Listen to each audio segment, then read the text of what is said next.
Today, you will learn the right way to bench press.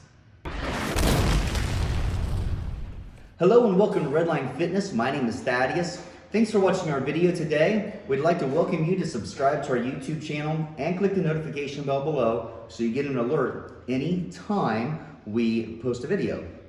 We'd also like to have you follow us on your choice of social media at Redline Fitness X. So today's video is a little different than what I typically do. I'm not usually a fan of showing people proper form. The reason for that is, one, we have a lot of guys out there in the fitness world who take the time to put together really nice tutorials. Two, there is so much drama when somebody doesn't agree with the way somebody lifts. So it doesn't come out having a lot of value when I put a lifting video on. A lot of times it just turns into somebody wanting to argue with me. But enough of my clients have asked me to start sharing some form videos that I'm going to do this. And today I'm going to start with bench press because, let's be honest, everybody loves the bench press. And everybody's gonna ask you in the gym, how much do you bench press? Well, the big thing that I want from you is a proper bench press, all right? It's great to put up numbers, it's great to have a big bench press, but today we're gonna walk through the steps that I want you to take and the cues that I want you to use to have a proper bench press. Now, before I sit down on the bench, I want to talk about something. I'm going to steal some good advice from my trainer, Steve Shaw, and that's why I chose to wear his Massive Iron shirt today, was because I'm stealing some of his advice. When I started to bench press, he told me to stand in front of him. He said, now imagine that I'm coming at you, how would you push me away? And I pushed him away. He said, now I want you to do it again, but look down at your hands. So look down at my hands, and my hands started right here, kind of, beside my chest, and they finished up. I pushed up. And if you think about that, that's the natural motion. You kind of think about in football, you get, the linemen are squatting, they're pushing, okay? So when you lay down to bench, that needs to be in your mind. And you've probably seen, if you've watched any of my other social media, when I do talk about bench form, your bench press should not be going up and down. Your bench press should be going at a little bit of an angle because you're going to start your bench press between your nipples and your sternum, and you're going to push up and finish over top of your collarbone. That's one of the first cues that I teach my clients when they start to bench press, is that they are not to be pushing that weight straight up and down. So when you get down here to start doing your bench press, you have 3 points of contact: your feet on the floor, your booty on the bench, and your upper back on the bench. When you lay down, you want to keep your feet nice and still, everything tight. You want to kind of scoot to where you're scooting your upper back towards your booty, so you kind of get a little bit of an arch. You don't need to go like crazy. You've seen the gym fail videos where you have a crazy arch. That's not what we're trying to do. We're trying to build muscle here, not put up a little bitty bench press and pretend like we're doing something we're not doing. So when I'm going to show you just a couple of reps, and the things that you're gonna watch for are my points of contact. You're gonna see how tight I am. I'm not letting anything go loose. Once I tighten my body up and I start to bench, nothing goes loose.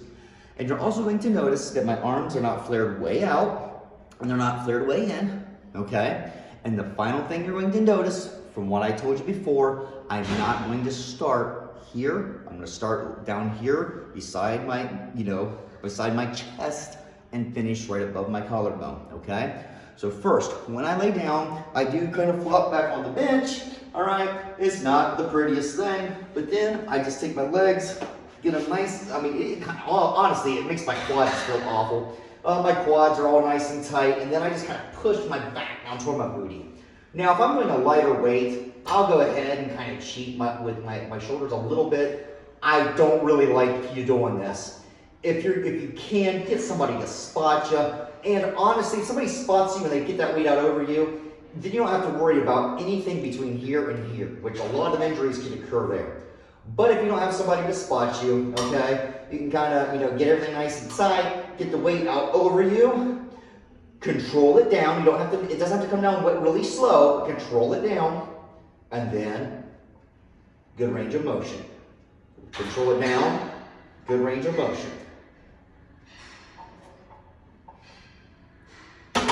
When you are putting your weights away, okay, or when you're racking your weights on the safety catches, put it back and drop. Like don't even fight it. Just get it back, get rid of it, because you do not want to use any of your shoulders and cause yourself an injury.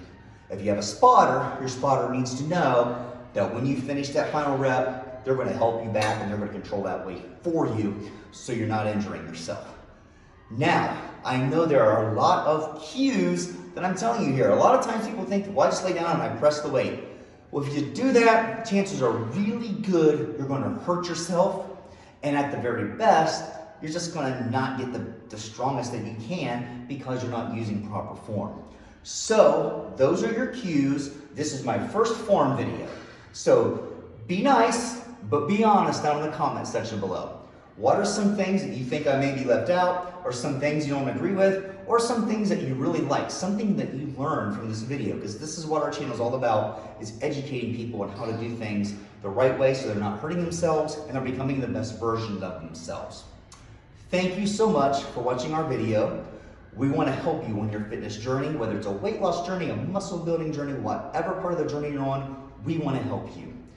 Thank you again for watching our video. And as always, remember to challenge yourself. Here's a little bonus tip. Didn't think about this, and my wife, who's doing my video, and pointed out, a lot of times people don't understand how to properly breathe. What you're going to do is right before you go into your eccentric, you're going to take a big breath, get everything nice and tight. You're going to come down, and then you're going to explode up. And about halfway to 3/4 of the way up, you'll feel this. You're going to blow out. If you hold your breath, you're going to pass out. And if you don't breathe in, you're going to be loose like this on the bench. And remember, we want to be tight. So it's hard for me to talk through a breath. So just watch what I'm talking about here.